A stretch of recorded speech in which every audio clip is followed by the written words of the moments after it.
നമസ്കാരം, കലാകൗമുദി ഓൺലൈനിലേക്ക് സ്വാഗതം.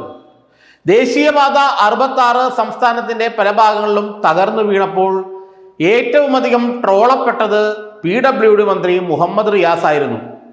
ദേശീയപാത വികസനത്തെക്കുറിച്ച് റീലുകളോട് റീലുകൾ ഇറക്കി നാട്ടുകാരെ വെറുപ്പിച്ച മുഹമ്മദ് റിയാസ് അവസാനം പെട്ടുപോയി. മുഹമ്മദ് റിയാസ് ഇറക്കിയ റീലുകളെല്ലാം അദ്ദേഹത്തിന് തന്നെ തിരിച്ചടിയായി. പല സാമൂഹ്യ മാധ്യമ അക്കൗണ്ടുകളിൽ നിന്നും മുഹമ്മദ് റിയാസിനെതിരെ വലിയ ആക്രമണമാണ് ഇക്കാര്യത്തിൽ നടന്നത്. ദേശീയപാത 66ന്റെ വികസനം PWDയും അല്ലെങ്കിൽ സംസ്ഥാന സർക്കാരിൻ്റെയും CPMന്റെയും മാത്രം നേട്ടമാണെന്ന് പ്രചരിപ്പിച്ചത് മുഹമ്മദ് റിയാസ് ആയിരുന്നുവെന്നാണ് പലരും പറയുന്നത്.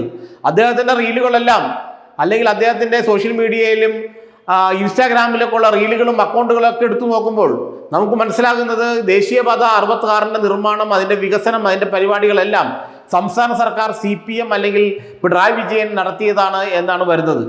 എന്നാൽ ദേശീയപാത തകർന്നു വീണപ്പോൾ അദ്ദേഹത്തിൻ്റെ റീലുകളെല്ലാം തിരിച്ചടിക്കാനുണ്ടായത്. CPM കേന്ദ്രങ്ങളിൽ നിന്ന് പോലും അദ്ദേഹത്തിനെതിരെ ട്രോളുകൾ ഇറങ്ങി. CPMന്റെ സൈബർ വിഭാഗത്തിൽപ്പെട്ട ചില ആളുകൾ പോലും അദ്ദേഹത്തിനെതിരായ ട്രോളുകളും മറ്റ് സോഷ്യൽ മീഡിയ പോസ്റ്റുകളുമൊക്കെ പങ്കുവയ്ക്കുന്ന അവസ്ഥയുണ്ടായി. ഇത് CPMൽ വലിയൊരു പ്രകമ്പനം സൃഷ്ടിച്ചു.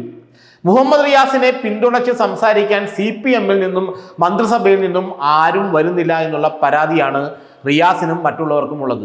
പ്രത്യേകിച്ച് റിയാസിനോട് അടുത്ത് നിൽക്കുന്നവർക്കും മുഖ്യമന്ത്രിയോട് അടുത്ത് നിൽക്കുന്നവർക്കും ഉള്ളത്. റിയാസിനെ സംരക്ഷിച്ച് സംസാരിക്കാൻ, അദ്ദേഹത്തെ പ്രൊട്ടക്ട് ചെയ്യാൻ ഒരു CPM നേതാവും ഒരു CPM മന്ത്രിയും തയ്യാറായില്ല എന്നതാണ് യാഥാർത്ഥ്യം. ദേശീയപാത 66ന്റെ ക്രെഡിറ്റ് മുഴുവൻ പൊതുമരാമത്ത് വകുപ്പ് മന്ത്രിയും അദ്ദേഹത്തിൻ്റെ ഭാര്യാപിതാവും അടിച്ചു മാറ്റുന്നു എന്നുള്ള ആരോപണം UDFും പ്രതിപക്ഷവും നിരന്തരം ഉയർത്തിയിരുന്നു.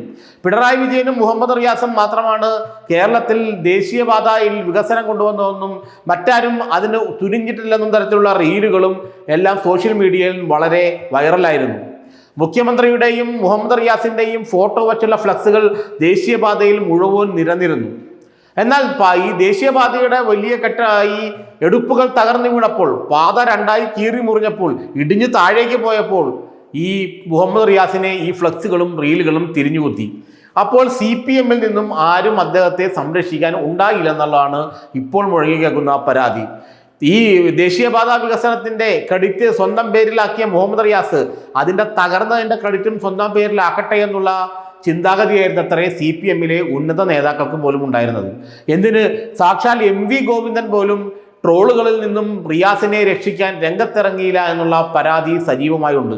ഒരു CPM നേതാവും റിയാസിന് അനുകൂലമായി പറയാൻ ഉണ്ടായില്ല. അഥവാ പറഞ്ഞവരാകട്ടെ അദ്ദേഹത്തെ ഒന്നുകൂടെ ട്രോളുന്ന വിധത്തിലായിരുന്നു ഈ അവരുടെ സംരക്ഷണ കവചം. റിയാസിനെതിരെ പാർട്ടിക്കുള്ളിലുള്ള അസംതൃപ്തിയാണ് ഇക്കാര്യത്തിൽ പുറത്തു വരുന്നതെന്നാണ് CPMന്റെ അടുക്കള വർത്തമാനം. കാരണം മുഖ്യമന്ത്രി അല്ലാതെ ഇപ്പോൾ റിയാസിനെ പ്രൊട്ടക്ട് ചെയ്യാൻ വേറെ ആരുമില്ല.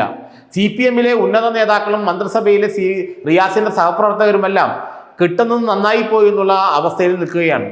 ഏതായാലും മുഹമ്മദ് റിയാസിന്റെ ഈ റീലുകളും അദ്ദേഹത്തിന്റെ സോഷ്യൽ മീഡിയ പോസ്റ്റുകളും സംസ്ഥാനത്തിന്റെ വികസന നായകൻ എന്നുള്ള പ്രതിച്ഛായയും 6 വരി ദേശീയപാതയുടെ നായകൻ എന്നുള്ള പ്രതിച്ഛായയും ഫ്ലക്സുകളും എല്ലാം ഇപ്പോൾ അദ്ദേഹത്തെ തിരിച്ചടിക്കുമ്പോൾ റിയാസിന്റെ സംരക്ഷണത്തിന് അല്ലെങ്കിൽ റിയാസിന് വേണ്ടി ഒരു വാക്ക് സംസാരിക്കാൻ CPMൽ നിന്നും ആരും വരുന്നില്ല എന്നതാണ് യാഥാർത്ഥ്യം. ഇത് റിയാസും തിരിച്ചറിയുന്നുണ്ട്. കഴിഞ്ഞ 2 ദിവസങ്ങളിൽ അദ്ദേഹത്തിന്റെ പ്രതികരണമൊക്കെ മനസ്സിലാവുന്നത് പാർട്ടിയിലെ ഒരു നേതാവും പാർട്ടിയുടെ തീപ്പൊരി നേതാക്കളാരും പിണറായി വിജയന് വേണ്ടി സംസാരിക്കുന്ന പോലെ ആരും റിയാസിനെ രക്ഷിക്കാൻ ഇറങ്ങുന്നില്ല. ഏതായാലും റിയാസിനെ അത് കൊള്ളേണ്ടടുത്ത് കൊണ്ടുവന്നാണ് മനസ്സിലാകുന്നത്. ഏതായാലും അദ്ദേഹം ഈ റീലുകളൊന്നും നിർത്താൻ തീരുമാനിച്ചിട്ടില്ല എന്നാണ് നമുക്ക് മനസ്സിലാകുന്നത്. വികസന നായകനായി 2 വികസന നായകരെ കേരളത്തിലുള്ളതെന്നും അതൊന്ന് പിണറായി വിജയനും മറ്റത് മുഹമ്മദ് റിയാസ് ആണെന്നുള്ള തരത്തിലുള്ള ഈ പ്രചാരണ പരിപാടികളുമായാണ് ഇപ്പോഴും അദ്ദേഹത്തിൻ്റെ അനുയായികൾ മുന്നോട്ട് പോകുന്നത്. ഏതായാലും ഈ മുഹമ്മദ് റിയാസ് ട്രോളുകളുടെ കേന്ദ്രമാകുമ്പോൾ സന്തോഷിക്കുന്നത് CPMലെ അദ്ദേഹത്തിൻ്റെ എതിരാളികളാണ്. അദ്ദേഹം മന്ത്രിമാരെ CPMന്റെ പ്രധാനപ്പെട്ട മന്ത്രിമാർ P രാജീവ് അടക്കമുള്ള KN ബാലഗോപാൽ അടക്കമുള്ള MP രാജേഷ് അടക്കമുള്ള പ്രധാനപ്പെട്ട മന്ത്രിമാരെല്ലാം റിയാസിനെതിരാണ്. റിയാസിന്റെ ഇടപെടലുകൾക്കെതിരെ ശക്തമായ പ്രതികരണം തന്നെ നടത്തിയവരാണ് ഇവർ 3 പേരും.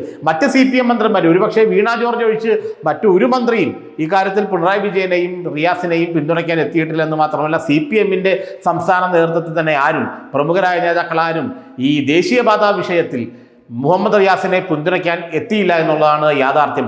CPMൽ ഈ നമ്മുടെ മുഹമ്മദ് റിയാസ് നാറുന്നെങ്കിൽ നാറിക്കോട്ടെ, അല്ലെങ്കിൽ അദ്ദേഹത്തിന് അല്പം തിരിച്ചടി ഉണ്ടായിക്കോട്ടെ എന്നുള്ള വിചാരമാണ് പല നേതാക്കൾക്കും എന്നാണ് പറയുന്നത്. ഏതായാലും ഈ ദേശീയപാത മണ്ണിടിഞ്ഞ് വീണതും ദേശീയപാത അലങ്കോലമായതും മഴയത്ത് കുത്തിയൊലിച്ചു പോയതും എല്ലാം ഇതിൻ്റെ ക്രെഡിറ്റ് എടുത്ത മുഹമ്മദ് റിയാസിന് തന്നെ ഇപ്പോൾ വിനയായി തീർന്നിരിക്കുകയാണ്. അദ്ദേഹത്തിനെതിരെ നിറയുന്ന ട്രോളുകൾക്കെതിരെ CPM മൗനം പാലിക്കുകയാണെന്നുള്ളതാണ് പാർട്ടിയിൽ നിന്നുള്ള അണിയറ വർത്തമാനം. CPM ആ ഭാഗത്തേക്ക് നോക്കുന്നില്ല. റിയാസിനെ ട്രോളുന്നെങ്കിൽ അങ്ങ് ട്രോളിക്കോട്ടെ എന്നുള്ള നിലയിലാണ് CPM-ന്റെ സൈബർ പുലികളടക്കമുള്ളവർ എന്നാണ് നമ്മൾക്ക് മനസ്സിലാക്കാൻ കഴിയുന്നത്.